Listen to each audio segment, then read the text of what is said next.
nuevamente con ustedes en este su programa Diálogos con Libertad de la Asociación de Periodistas de Guatemala. Es un gusto estar contigo, Richard, nuevamente en esta emisión, un programa más.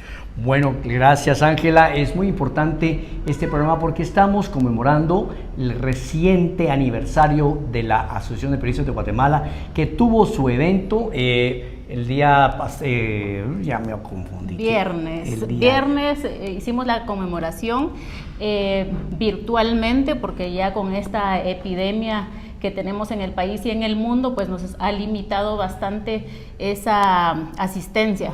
Ahora, vimos en la celebración de la APG la participación de dos artistas especiales. Y es que el himno lo cantó Germán May. Así es. Germán May hizo una interpretación del himno de Guatemala muy hermosa, pero todavía tuvimos la participación de este artista Páez, ¿verdad? Francisco Páez es el vocalista de Malacates Treble Shop, un artista pues joven que pues tiene una gran cantidad de seguidores guatemaltecos y también de Latinoamérica. Es una persona pues carismática, profesional y sobre todo humano. Con nosotros no puso ningún pero para poder participar en esta conmemoración, que estuvo muy agradable. Bueno, y aprovecho para agradecer públicamente a todas las instituciones que se hicieron presentes durante este evento tan especial, en el cual se celebraron los 74 años de fundación de la Asociación de Periodistas de Guatemala. Tuvo la participación de varios agremiados de manera física, obviamente con todo el distanciamiento y las medidas de bioseguridad. Se compartieron un delicioso pastelito, un bolobán delicioso, y tengo que agradecer públicamente aquí a la gente del IPSP que apoyó directamente la celebración. Pero hay una cosa que queremos compartir con ustedes acá con Ángela, y es la declaración de ese día de aniversario, la cual va a leer.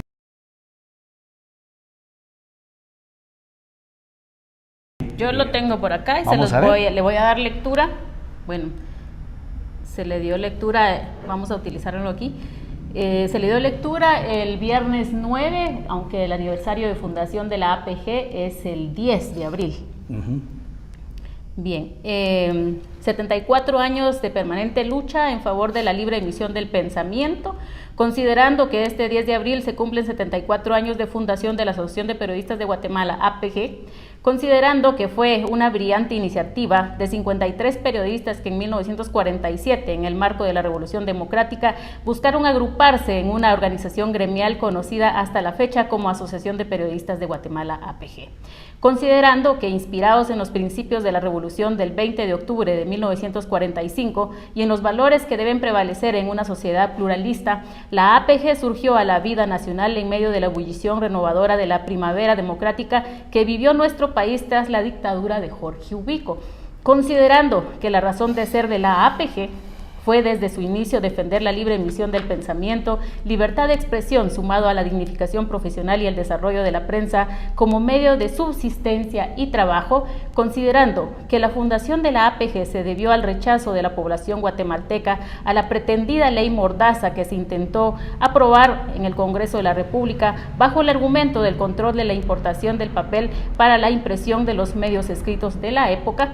La misma fue rechazada por los periodistas, el Colegio de Abogados, las municipalidades, el magisterio, los sindicatos y los artistas. Por tanto, la Asociación de Periodistas de Guatemala, APG, declara la trascendencia de la organización de la APG es significativa, pues la misma no se ha plegado a ningún gobierno de turno o sector. Dado sus principios y valores en favor del derecho de la libre expresión, que es el único que no es exclusivo de los periodistas, sino que también de medios de comunicación y de toda la sociedad guatemalteca. El papel de la APG ha quedado plasmado en diversas épocas de la historia del país, ya que además de la defensa del derecho a la libre emisión del pensamiento, enarboló también la del principio de alternabilidad en el cargo del presidente de la República y la defensa del decreto profesional. En 1952 gestionó la creación de la Escuela Centroamericana de Periodismo, adscrita a la Facultad de Humanidades de la Universidad de San Carlos de Guatemala, cuyo primer director fue el connotado escritor guatemalteco Flavio Herrera. Por iniciativa del periodista Álvaro Contreras Vélez, y con el apoyo de más de 40 instituciones gubernamentales y privadas. Entre 1965 y 1969, la APG realizó la cruzada contra la desnutrición infantil que llevó el nombre No Más Ángeles con Hambre. Anualmente otorga el reconocimiento a los mejores trabajos en los distintos géneros periodísticos. Tiene también institucionalizados los premios Quetzal de Oro y Monja Blanca, distinciones que confiere para reconocer la labor de literatos, artistas nacionales y ciudadanos distinguidos. Tras el fallido golpe de Estado de Jorge Serrano en 1993, fue en la APG donde el Procurador de los Derechos Humanos, Ramiro de León Carpio, hizo el llamado a rechazar la censura de los medios de comunicación, como también las medidas de disolver el Congreso de la República, cambiar la Corte Suprema de Justicia a la Corte de Constitucionalidad, los procuradores de la Nación, así como las normas temporales de gobierno y la solicitud al Tribunal Supremo Electoral de convocar a elecciones para diputados. En el seno de la APG y a iniciativa de miembros de la Junta Directiva en 1989, se presentó la propuesta de creación del Instituto de Previsión Social del Periodista, la cual fue aprobada por el Congreso de la República mediante el decreto 5690, que entró en vigencia el 30 de noviembre, Día del Periodista. Hay que recordar que en esa ocasión se delegó a la Junta Directiva de la APG para convocar la constitución del Consejo Directivo del IPSP con los representantes electos por las Asambleas Generales de Entidades de Prensa del país. Considera oportuno hacer un llamado a la unidad gremial y a la necesidad de cerrar filas ante los nuevos tiempos en que la crisis económica generada por la pandemia del COVID-19 y todas sus restricciones sociales y sanitarias afecta considerablemente a los medios de comunicación y la estabilidad laboral de muchos periodistas en todo el país. Ante ello, es vital la creación de un programa de revitalización de los medios que garantice el derecho a libre emisión a la información y al de la sociedad guatemalteca a estar bien informada dentro de un estado de bienestar. En este 74 aniversario de fundación, la APG reitera y manifiesta su inquebrantable posición de buscar siempre la defensa de los derechos a la población y que los periodistas ejerzan su labor de manera profesional, responsable y acorde a los códigos de ética y servicio social. Reitera su mandato de estar vigilante a la violación de los derechos humanos y contra la corrupción, así como estar presta a participar en un diálogo constructivo y propositivo en aras de lograr una Guatemala diferente y con oportunidades para todos. Esta fue la declaratoria de los 74 años de fundación de nuestra Casa de Prensa. Y claro que esta declaratoria se queda corta porque los logros y la lucha de la Asociación de Periodistas de Guatemala ha sido extensa a lo largo de los días de su creación. Ha luchado y ha defendido a los periodistas en los diferentes ataques que, pues, de alguna u otra manera se han manifestado de manera física, de manera económica o judicial. Así que quiero hacer un énfasis especial en esta declaratoria sobre el tema de la creación del Instituto de Previsión Social del Periodista, el cual pues viene a darle una seguridad a todos aquellos periodistas, reporteros, jefes de redacción que han dedicado su vida a comunicar. También otra parte importante de la declaratoria es recordar que durante la Corte Vía Democrática de Guatemala, el único momento en que estuvo en peligro verdaderamente fue con el tema del autogolpe de Estado del ingeniero Jorge Serrano Elías, y APG fue la sede que recibió en ese momento a Ramiro de León Carpio, y desde aquí, desde la sede de la APG, se hace un llamado para evitar la censura. Así que ha sido una lucha larga, continua y fructífera sobre esto, y sobre estos temas y otros vamos a hablar hoy en el programa de APG. Nuestra primera invitada es la licenciada Evelyn Blanc. Así es, Evelyn Blanc es la coordinadora de Civitas, es una organización, una ONG, ¿verdad?, que se encarga también de defender a los periodistas en este libre ejercicio de su profesión, ya que estamos viviendo en Guatemala una situación difícil para nuestros colegas periodistas que hacen su trabajo para llevar día a día esa información a todos los guatemaltecos con transparencia y dignidad. Bueno, vamos a una identificación del programa y regresamos.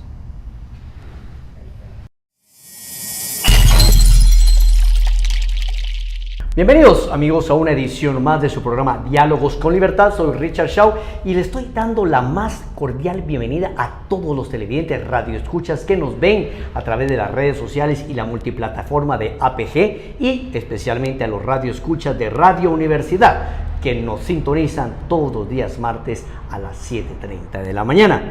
Bueno, estamos hablando de periodismo y de academia, y hoy me acompaña una persona muy especial. Quiero leer un poco acerca de lo que ha sido. Se trata de la licenciada Evelyn Blanc Espina, quien es una periodista guatemalteca egresada como técnica de la Universidad Francisco Marroquín, que ha trabajado en medios de comunicación impresos, televisivos, y se ha desempeñado también como columnista de prensa en varios medios. Es cofundadora de la Asociación Doces y cofundadora de la revista Sala de Redacción y de los observatorios de Red Andi América Latina y Observatorio en Red de América Latina. También es cofundadora del Centro Civitas, que trabajan por la defensa de la libertad de prensa, y su proyecto más reciente, desarrollado en alianza con otras organizaciones, es la Red Rompe el Miedo Guatemala. La Asociación Centro Civitas, para que ustedes tengan una idea, surge en el 2008 como una misión de trabajar por la observancia de los derechos humanos vinculados con la comunicación. Bueno, Evelyn Blanc va a ser nuestra invitada del día de hoy, así que vamos a entrarle de lleno a la entrevista. Gracias, amigos radioescuchas, por mantener la sintonía. Le damos la bienvenida a esta Sala de Diálogos con Libertad a Evelyn Blanc. Evelyn, gracias por acompañarnos. Usted es una persona que ha bregado mucho por la defensa de los derechos de la libertad de expresión. Cuéntenos cuáles han sido los momentos más difíciles para la comunicación en Guatemala desde su punto de vista. Bueno, la sociedad guatemalteca realmente todavía no disfruta plenamente de sus derechos a la comunicación, ni a la libre expresión, ni de prensa. Entonces no podemos hablar de un momento duro, Richard, sino de una historia que ha sido muy de lucha, muy de ganar los espacios, y donde todavía esos derechos no los disfruta el pleno de la población guatemalteca. Tenemos grandes sectores excluidos de sus derechos a la comunicación, a la prensa, a la libre expresión. Y este es, por ejemplo, uno de los problemas que se hace evidente cuando hablamos de las famosas radios comunitarias. Bueno, yo veo que su lucha empieza, y yo recuerdo muy bien a sus momentos de lucha periodística en Crónica que en sus días enfrentó de una manera seria el tema de la persecución política. Sí. Y porque hay que ser claros, ¿verdad? A veces la gente piensa que la violencia en contra de los periodistas consiste en únicamente la persecución física, la desaparición de periodistas, pero cuéntanos de este tema tan especial, el cerco económico que tú le llamas. Uh-huh. Bueno, todavía se sigue produciendo, todavía es una forma en que los gobiernos, las distintas administraciones de gobierno han manipulado a los medios de prensa, cuando, por ejemplo, sin ir muy lejos, la pauta gubernamental se destina más a unos medios que a otros, o se castiga a unos medios quitándoles la pauta gubernamental. Con Crónica esto fue lo que sucedió. Era un medio que al final era muy molesto, pero igualmente pasó antes, por ejemplo, con el telenoticiero 7 días. O sea, es un comportamiento de gobiernos antidemocráticos que usan esta forma ya para cerrar los medios que les son molestos o para manipularlos a su conveniencia. Pero cuando hablamos de cerco económico, también podemos pensar que hay cerco económico creado por la misma iniciativa privada, en la cual, por medio de pactos con los comerciantes, pues no le dan publicidad a los ciertos medios. Recuerdo cuando en 1977-78 el diario El Gráfico vivió un cerco económico luego de que publicó unas relaciones comerciales incómodas de una empresa muy importante de Guatemala. Y eso se sigue dando. Exacto. Entonces, desde la plataforma de Doces, ¿ustedes han visualizado lo que es la judicialización de los periodistas? Sí, lo que ahora se llama criminalización. Criminalización, interesante término. La criminalización de los criminalización. periodistas comunitarios, por ejemplo, Claro. que vamos a hablar ahorita de esto. Que es todo el uso del sistema judicial para coartar la libertad de expresión. O sea, aquí vamos con denuncias falsas, absolutamente, ¿no? El caso de los medios comunitarios es un caso que lo refleja muy bien y de manera muy peculiar, porque aquí ni siquiera se usa una figura legal válida para perseguir a las radios comunitarias. Ese delito de hurto de frecuencias que usan no existe, porque uno no puede hurtar una frecuencia, ¿verdad? Cuando el operador de la radio opera, él mismo produce las ondas sonoras, entonces no se puede hurtar a sí mismo. Entonces, aún a sabiendas de que no es una figura legal aplicable, es utilizada para perseguir a las radios comunitarias. Fíjese que me llama mucho la atención que APG, a través del Observatorio de Periodistas y de las diferentes instancias de defensa a los periodistas, se ha manifestado en esa línea de opinión, porque la criminalización de la justicia, también de la criminalización de los comunicadores, también se ha llevado a los propios periodistas. Aquí Así tuvimos es. el caso de una joven locutora, creo que en Quiché que fue perseguida y encarcelada. Anastasia Mejía. Anastasia Mejía. Cuéntanos acerca de ese caso. Bueno, Tú has seguido de claro, cerca eso, claro, ¿verdad? Mi trabajo, de hecho, actualmente es acompañar a periodistas que son y comunicadores sociales que son agredidos. En el caso de Anastasia es una persona bastante sui generis. ¿De dónde es ella? Ella es de Joyabaj. De Joyabaj, Quiché, sí estaba correcto. Quiché. Es una lideresa nata, es una defensora de los derechos de las mujeres y además en busca de acceder a información pública en la municipalidad de Joyabaj, que ha sido la demanda constante de ella y del grupo de personas, de ciudadanos que la acompañan. Ella se postula para un cargo en la municipalidad. Pero la persecución del alcalde Florencio Carrascosa contra ella comienza incluso antes, cuando ella empieza a ejercer su derecho a la comunicación, y ella hace periodismo cultural, en realidad lo que hace Anastasia. Entonces ella, desde que va a las comunidades y empieza a trabajar contando qué significan las ceremonias locales de la siembra, de esto, del otro, desde entonces ella empieza a incomodar al alcalde. Y por eso nosotros decimos que el caso de Anastasia es un caso de libertad de expresión, porque él empieza a molestarla cuando ella se hace notoria como comunicadora. Luego entra a la municipalidad y enfrenta una serie de obstáculos, porque obviamente el alcalde no quería que ella accediera a la información que ella buscaba. Incluso hay una denuncia puesta en ese periodo por ella contra el alcalde por violencia contra la mujer, o sea, llega al extremo de golpearla, ¿verdad?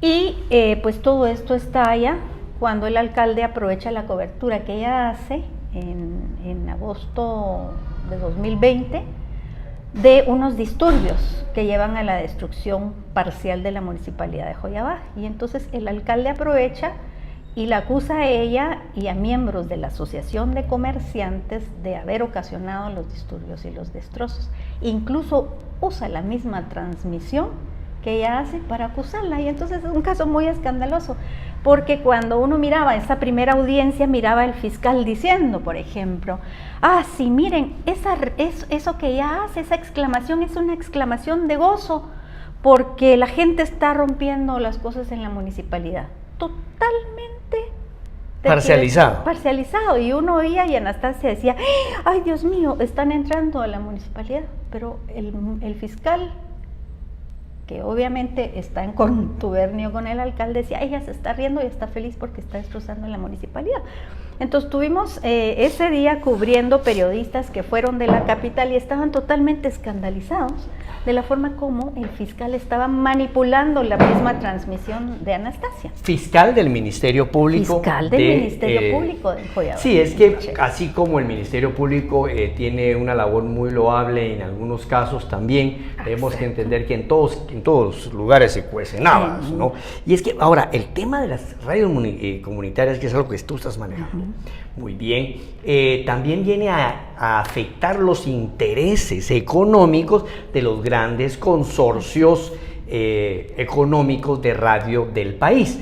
Por eso vemos constantemente, de alguna manera, que los empresarios se pronuncian hablando de lo que son radios ilegales. Pero realmente, ¿qué están protegiendo ellos? ¿La legalidad o sus propios intereses? Sobre este tema, ¿qué me comentas? Por ejemplo, hablando de Argentina, recuerdo que una de las últimas reuniones que se tuvo con la Asociación de Empresarios de Radio a nivel latinoamericano, la AIR, y ahorita no recuerdo exactamente qué significa la sigla, fue una reunión que fue propiciada por Edison Lanza cuando fue relator, ¿verdad? Y era un problema realmente continental. Me pareció muy interesante ese intento de diálogo entre la Relatoría de Libertad de Expresión de la CIDH y esta asociación privada, y se observaba que en efecto, en el fondo, el fenómeno es que tocan los intereses comerciales. En Guatemala particularmente recuerdo el caso de una radio en San Miguel Petapa, cerrada porque el pleito era quién transmitía el fútbol. Ese era todo el clavo. Ese era todo el clavo, quién transmitía el fútbol. Y esta fue una radio comunitaria que incluso fue abierta con el amparo del alcalde, ¿verdad? Y hasta el mismo alcalde tuvo que recular y sacar las manos y dejar que la allanaran y se llevaran los equipos, porque no se podía meter en pleitos con el consorcio grande. Bueno, aquí hay una cosa interesante, y es que vemos que las radios comunitarias no solamente afectan o impactan el control o el dominio comercial de los grandes medios corporativos de comunicación, sino que además les compiten en cuanto a la creación e información de opinión en temas políticos. Y es que quién más que el comunitario oriundo sabe quién es quién en esa comunidad. Entonces, el control político, que se traduce también en pauta de parte de una radio comunitaria, vendría a competir esto. ¿No crees tú que hay una relación directa entre la comunicación política y el querer dominar a las radios comunitarias? No, por supuesto que sí la hay. O sea, en el fondo obviamente son discursos que son totalmente contrapuestos, ¿verdad? Además, no hay que olvidarnos que la misma frecuencia es concebida en Guatemala, incluso por el Estado, como una mercancía, ¿verdad? No, esa concepción no está inmersa en la lógica de los derechos humanos, ¿verdad? El mismo Estado no entiende por qué determinados sectores poblacionales, las jóvenes y los jóvenes, las mujeres, la niñez, los pueblos indígenas deberían tener acceso a las frecuencias, porque para ellos es una simple mercancía, se vende y se compra, y con esa lógica también los empresarios de medio acaparan frecuencias. Sí, hay una concentración de frecuencias que viene a enfrentarse a lo estipulado en el artículo 130 de la Constitución, que nos habla acerca de la necesidad de una ley de competencias, que en el tema de la comunicación también es válido y necesario. Así como hay una concentración de poder en los medios de producción, así también hay una concentración de poder en la concentración de los medios de comunicación. Por eso es que, con todo respeto para los colegas que trabajan en los consorcios de la televisión abierta, pero eso es una afrenta a toda lógica, pues. Y a toda lógica, ¿por qué? Porque así bien dijo aquel famoso diputado Taracena, ¿no? Está el ángel de la democracia y que controla de una manera indirecta, pues, en la inclusión de noticias favorables o desfavorables en contra de X o Y candidato. Porque, seamos claros, o sea, que un anuncio, no se necesita sacar un anuncio formal de un candidato o de un funcionario, también se puede hablar bien o dejar de hablar mal. Sobre este tema de las radios comunitarias, del monopolio de los medios de comunicación, Doces, ¿qué ha propuesto?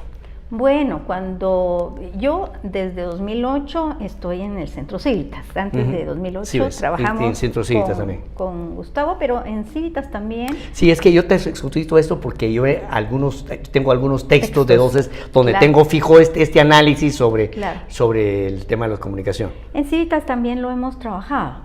Y lo que sucede con el fenómeno de la concentración de la propiedad de los medios es que ha ido mutando. Mutando. Claro, porque antes eran, digamos, fenómenos muy locales donde grandes familias concentraban a nivel local. A nivel local. Luego es cuando ya entra, por ejemplo, las empresas como las telefónicas, que ya se internacionaliza el fenómeno, ¿verdad? Aunque en Guatemala, digamos, el fenómeno había sido bastante estable en el sentido de que el monopolio de facto de la familia de Ángel González había permanecido. Al parecer eso se está rompiendo, ¿verdad? Después de las aparentemente, después de las telefónicas, por ejemplo, surge el problema de la concentración ya a nivel universal, que es cuando los gigantes digitales entran a jugar en los terrenos locales y entonces comienzan a comprar medios, el caso de Amazon y el Washington Post, ¿verdad? Que ya son los gigantes digitales los que empiezan, o sea, el fenómeno ha ido creciendo por capas de local a internacional a universal e impacta localmente en los países. Aquí había sido, como digo, bastante estable con el caso de Ángel González. ¿Y las otras familias de radio? Y las otras familias de radio, pero ahora sí es cierto, porque todavía tenemos que averiguar bien cómo se produjo ese negocio que Televisa compra las acciones de González y las empresas. Hay que observar cómo se va a proyectar. No, pero hay una situación, jurídicamente eso no es posible porque bueno, claro que ponen a cualquier persona ahí. Bueno, vamos a ir a una identificación del programa y regresamos. Gracias. Continuamos con la entrevista con Evelyn Blanc, quien nos estaba mencionando acerca de cómo ha ido evolucionando la comunicación, los consorcios de comunicación a nivel digital que ahora empiezan a generarse, y obviamente ahí hay una influencia muy grande, pero hay una democratización de la información a través de los medios digitales, al menos aparentemente, pero así como surge la democratización, también surge la criminalización. Tengo entendido que la organización Civitas ha producido un informe acerca de la violencia en contra de los periodistas.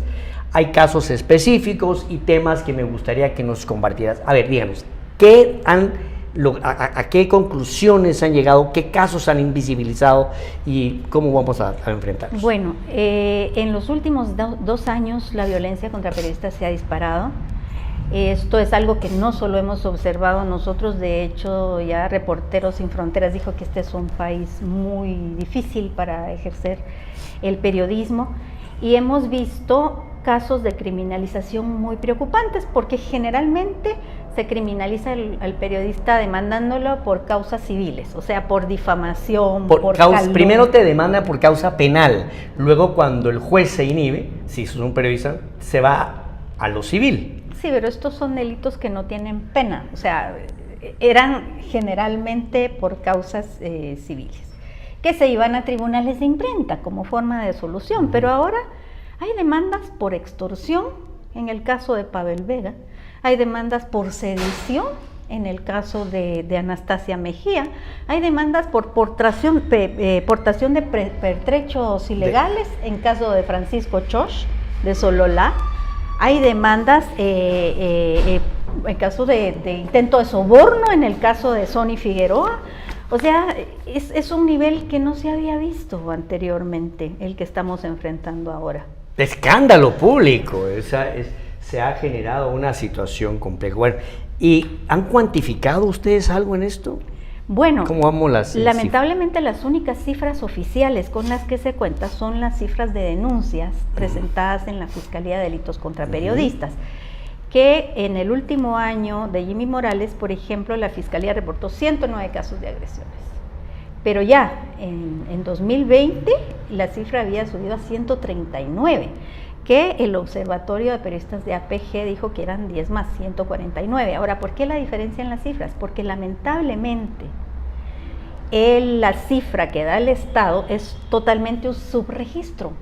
No se registran las agresiones que no se denuncian, y que son muchas, porque cuando uno comienza a platicar con los colegas, descubre que no quiere denunciar porque no confía en el sistema de justicia. Pero vea usted lo que me ha contado de la niña de Joyabá, pues. Claro. Encontrarse en un ministerio público, y volvemos a repetir que felicitamos la labor de algunos fiscales que están luchando en contra de la corrupción, pero también lamentamos que exista un sesgo y favoritismo en algunos casos, como en el de Quiché, ¿verdad? Así es. Entonces estamos hablando de cifras que se han elevado, y de violencia que viene desde los niveles más altos del Estado, desde el mismo presidente rociando a los periodistas como que son cucarachas o bacterias, ¿verdad? Es un discurso violento también. Y desde el mismo presidente hablando mal de los periodistas, de los funcionarios que niegan el acceso a la información porque no hacen conferencias de prensa. O la retardan maliciosamente, o la entregan incompleta, lo cual también es una falta. Claro, y entonces cuando analizamos comparativamente los últimos 3 gobiernos, también nos damos cuenta que si bien parece que este gobierno subió de tono, Jimmy Morales, Otto Pérez y este presidente han hecho prácticamente lo mismo. Net centers para atacar a periodistas, discurso descalificador desde la presidencia, seguimiento de periodistas, denuncias contra periodistas, criminalización. O sea, ha sido un comportamiento constante, porque si tú le preguntas a muchos periodistas que cubren o han cubierto el Ejecutivo en estos 3 gobiernos, te dicen, bueno, Pérez Molina no era tan mala onda, pero al final y al cabo han hecho exactamente lo mismo. Entonces estamos hablando de un continuum de poderes abusivos y antidemocráticos que han atacado a la prensa. Sí, yo creo que la digitalización de la información y este brinco a la era digital ha generado un cambio positivo en algunas cosas, pero también negativo, porque ha brindado acceso a ese tipo de situaciones de descalificación hacia los periodistas, como los net centers. Yo pues creo y defiendo fervientemente el derecho de cada ser humano de expresarse, ¿no? Pero claro que dentro de la expresión existe cierto grado de responsabilidad. Y ahora quisiera que habláramos de esto, de la violencia indirecta, del tema de los fake news, de la descalificación, no solo hacia periodistas, sino que también hacia los mismos funcionarios, pues, porque la comunicación se convierte en una herramienta de distorsión de la información. Bueno, aquí hay que decir que hay unas acciones que son interesadas y otras acciones que son culturales, porque todo el mundo se queja de la violencia en las redes, ¿verdad? ¡Qué violencia, por Dios santo! Es que no puede uno opinar. Ya no hay debate, solo ataque. Debate. Ahora, ¿cuándo en esta sociedad ha habido debate? No. Entonces, si esta es una sociedad que no ha aprendido a dialogar y a hacer debate de calidad, y que lo único que hace es descalificar para poner un punto de vista, ¿qué podíamos esperar?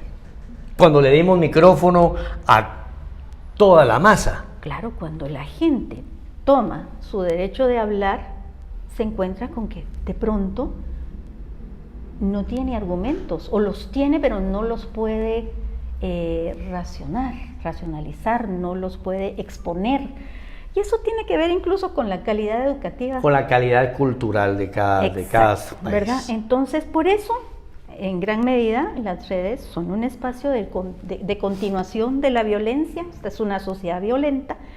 Y por el otro lado, pues siempre van a estar los políticos aprovechando cualquier espacio, ya sea en los medios impresos, en la televisión y ahora en las redes sociales.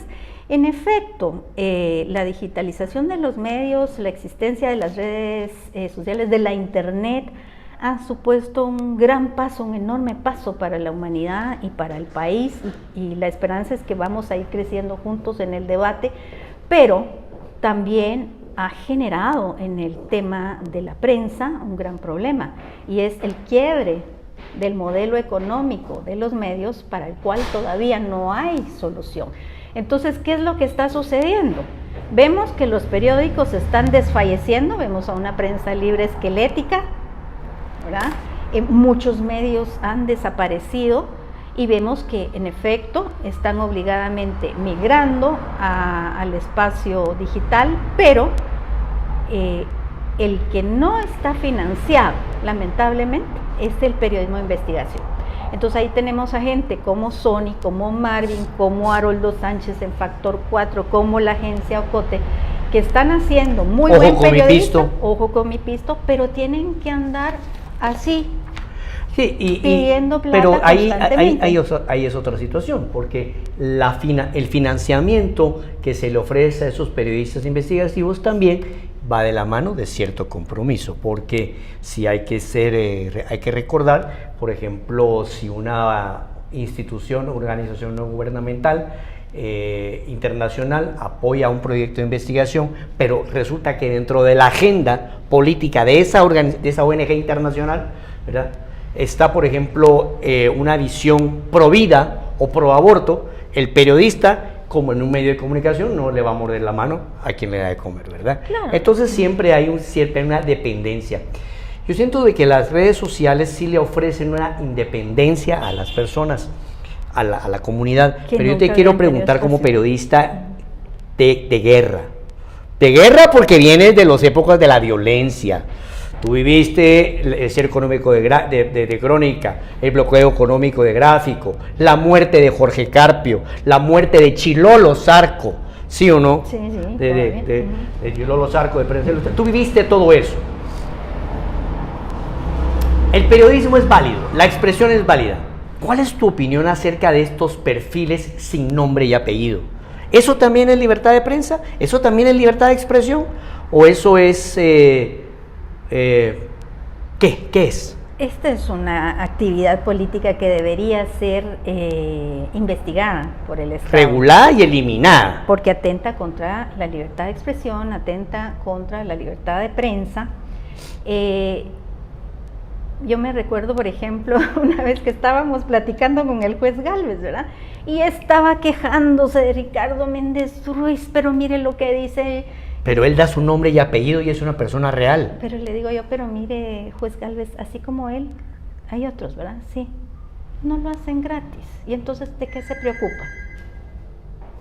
Sí, pero yo voy, por ejemplo, a estos perfiles que son seudónimos. Yo me recuerdo que todo lo que tú escribías, lo escribías con nombre y apellido. O sea, yo vengo y doy mi opinión y doy mi nombre y mi apellido. Lo que a mí no me parece en estos momentos que se ampare bajo la bandera de la libre expresión, es el tema de la descalificación de los ataques con perfiles falsos. Yo siento que todos tenemos derecho a expresarnos, pero asumir la responsabilidad de nuestra expresión.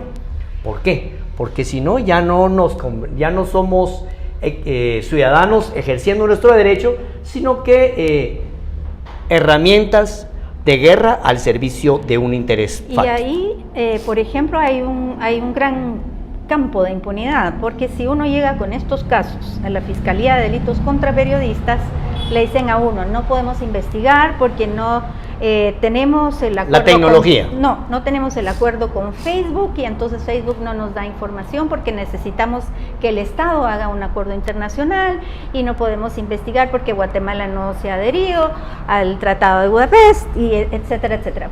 Pero cabalmente la FECI acaba de poner un antecedente, acaba de condenar un NetCentero.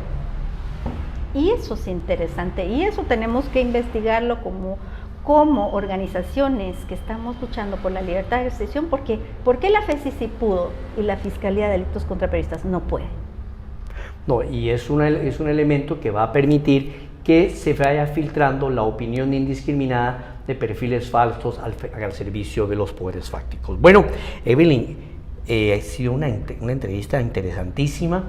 Yo quiero agradecerte en nombre de Diálogos con Periodistas, de nuestra colega Ana Julieta Cárdenas, que hoy nos acompaña, que nos está viendo allá en producción, porque ella fue la que te invitó. y queremos que no sea la última vez y que te sientas en tu casa, porque APG y Diálogos con Libertad es tu casa. Muchas y queremos gracias. que Civitas tenga un espacio, los invitamos públicamente para que cuando tengas esa necesidad de socializar tus investigaciones los hagas ya. O sea que, bueno, vamos a llegar hasta acá. Evelyn, algunas palabras de despedida para los a los radio escuchas y televidentes de las redes sociales. Yo les agradezco mucho el espacio, la entrevista, Ana Julieta, querida Ana Julieta, APG, y quiero aprovechar para hacer un homenaje a los periodistas que se están quedando en el campo de batalla de la COVID, que ya han sido varios. Entonces, un homenaje para ellas y para ellos que han perdido en nombre, esa batalla. y a eso me uno para manifestar aquí en Diálogos con Libertad nuestra profunda solidaridad con la familia de los periodistas que han caído por el COVID, a Manfredo Castellanos, José Antonio Castro y el periodista de Teleazteca, Frisley Macario, a quien tuve la oportunidad de tener en mis aulas. Colega de Suchitepec. Una persona otros colegas, así que, bueno. 3 de Chiquimula. 3 de Chiquimula que han muerto por COVID, o sea que sí. Esta situación del COVID no discrimina ni profesión, ni color, credo o posición social.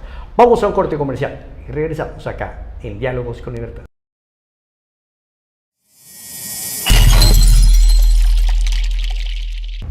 Interesante el tema que ha tocado la licenciada Evelyn Blanc de la Fundación Civitas, con el tema de la violencia contra periodistas, la evolución en la era digital, en fin, algo muy importante. Pero tenemos otra entrevistada de lujo acá en el programa Diálogos con Libertad.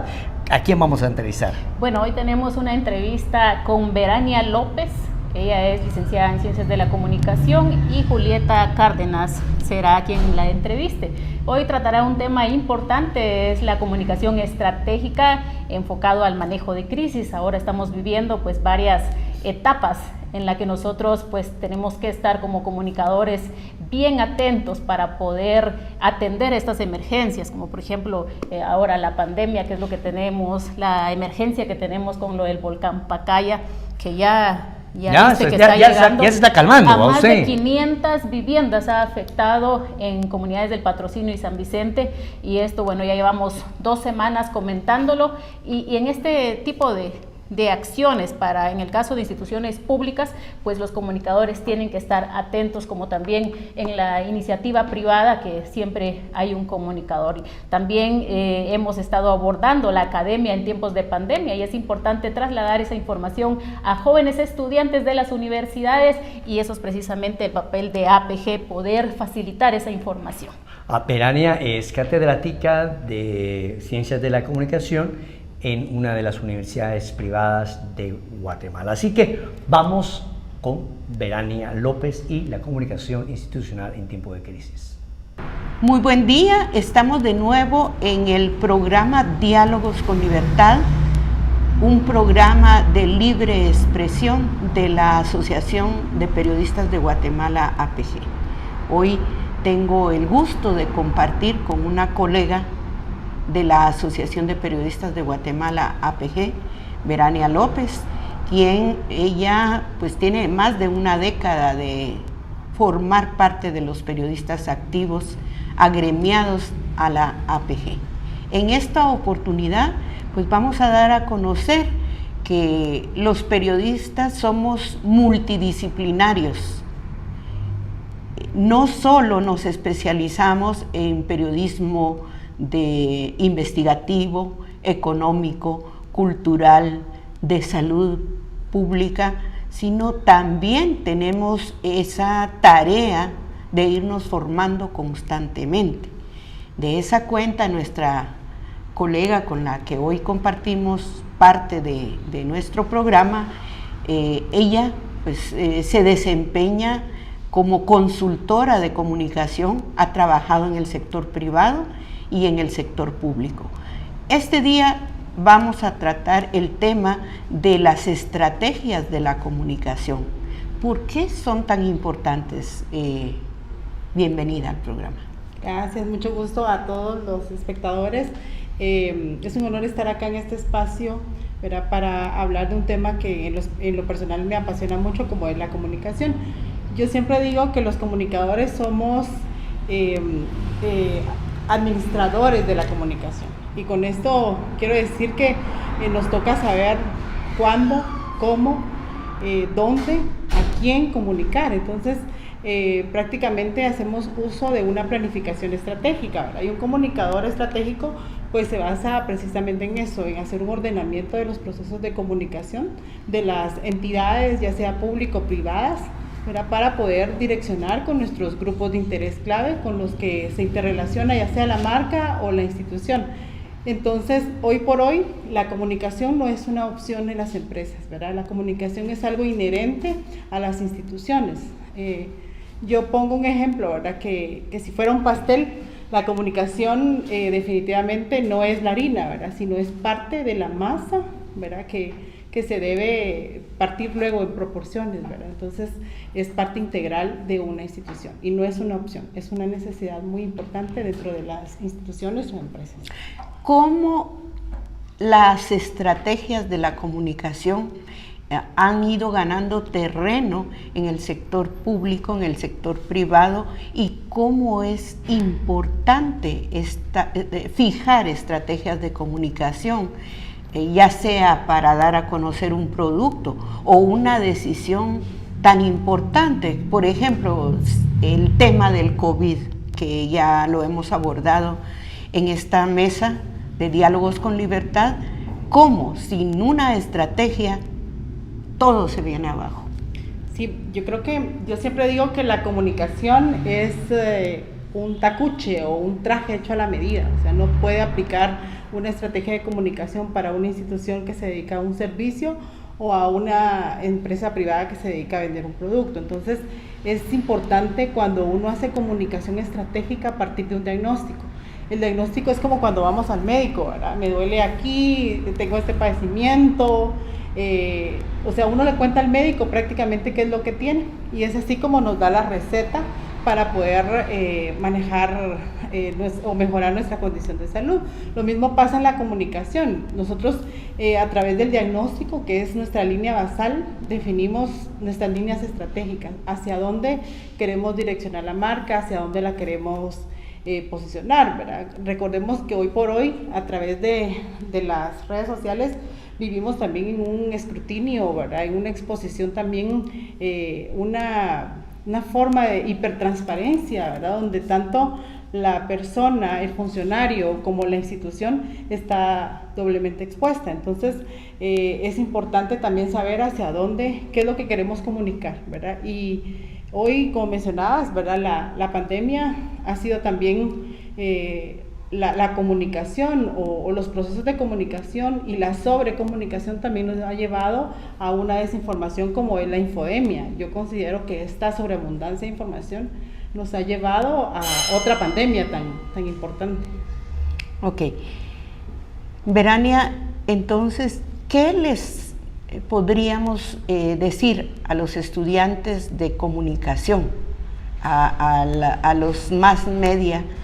Porque seguimos viendo que hay gente que tiene 5, 6, 7 años de estar en las pantallas, de estar trabajando comunicación, pero realmente no la hacen como debe de ser.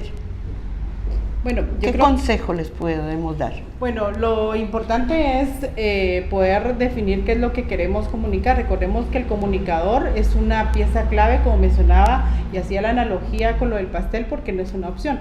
Si vemos un organigrama dentro de la estructura orgánica de la institución o la empresa, y vemos dónde se encuentra ubicado el departamento de comunicación, eso nos va a dar una base de dónde está la comunicación, si es o no estratégica, ¿verdad? Hoy por hoy el comunicador debe estar en los comités de decisión de alta gerencia, ¿verdad?, para saber cómo se debe manejar esa comunicación.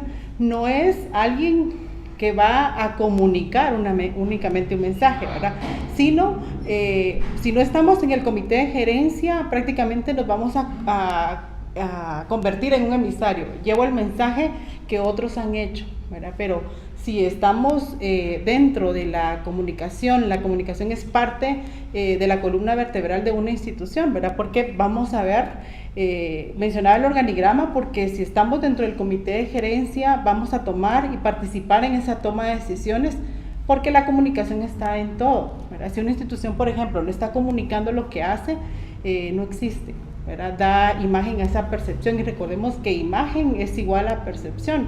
Entonces es muy importante que el comunicador sea parte integral de la toma de decisiones y pueda asesorar también a los directivos para poder interrelacionarse con los grupos de interés. Bueno, pues muchísimas gracias por tu compartir. Bueno, interesante el tema de la comunicación estratégica, de cómo se tiene que enfrentar la crisis de comunicación y cómo una crisis de comunicación puede ayudar o hundir a un funcionario público, a una institución, ¿verdad? E incluso a una empresa. La comunicación estratégica es como la luz. La gente cuando no la tiene, entonces voltea a ver para todos lados, pero hay que estar siempre pendiente con protocolos de emergencia para prevenir cualquier crisis de comunicación.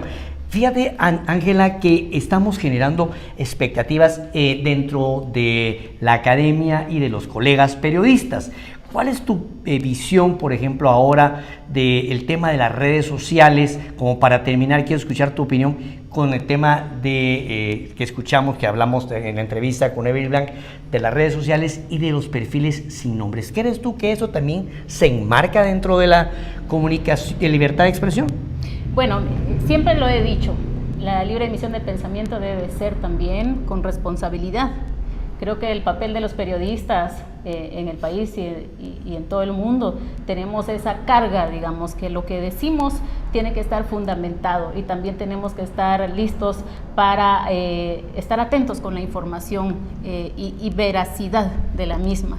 Entonces creo que sí es importante ponerle atención. Ahora las redes sociales pues ha sido un medio importante en esta era de crisis, y creo que ha surgido una evolución importante y bastante rápida también, Richard, porque muchos medios de comunicación han surgido desde que ahora las redes sociales pues es un medio importante para trasladar conocimiento e información.